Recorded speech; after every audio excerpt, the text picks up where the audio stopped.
लगभग 50 जनासँग भेट भयो, हिजो लगभग 100 जनासँग भेट भयो। यसरी नै भेट्दै भेट्दै जो हुनुहुन्छ उहाँहरूसँग भेट्ने र तपाईँहरूको ठाउँमा बेंगलोरको यो एकै ठाउँमा पनि छैनौँ हामी, यस पछाडि अन्य ठाउँहरूमा पनि जान्छौँ। आदरणीय दर्शक महानुभावहरू, यो हाम्रो शक्ति दाइले भनेअनुसार उहाँ चाहिँ प्रिफ्राल कसैसँग पनि छैन। उहाँहरू चाहिँ अलिकति केही दिन 2 दिनसम्म अझै लम्बिने, किनभने बेंगलोरको दर्शकहरूले हजुरसँग भेट गर्नको लागि रुचाउनु भइरहेको छ र कति दिनसम्म बस्ने त्यो पनि अलिकति दुई कुरा जानकारी दिनु।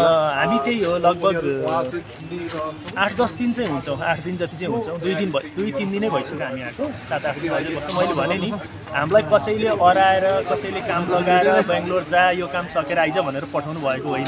हामी आफ्नो इच्छाले आफ्नो खर्चले तपाईँहरूलाई भेट्न, तपाईँहरूसँग कुराकानी गर्न, तपाईँहरूको माया लिनको लागि दिनको लागि आएको। त्यसैले एक दिन धेरै बस्दा पनि हामीलाई कसैले किन बस्छ पनि भन्नुहुन्न।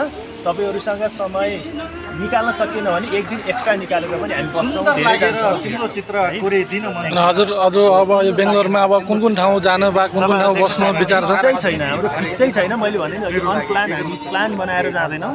हामी यतिकै जहाँ राम्रो छ, जे कुराहरू देखाउनु पर्ने छ ती सबै ठाउँहरूमा पुग्छ। किनकि अब प्रायः मान्छेहरूलाई अब होला कतिपय अब 35-30-40 किलोमिटर पर पनि होला, उनीहरूलाई पनि एउटा आशा होला नि त, होइन? हामी आउँछौँ, धेरै ठाउँमा आउँछौँ। जस्तो यही ठाउँ मात्रै छैनौँ, हामी बेंगलोरभरि धेरै ठाउँमा आउँछौँ।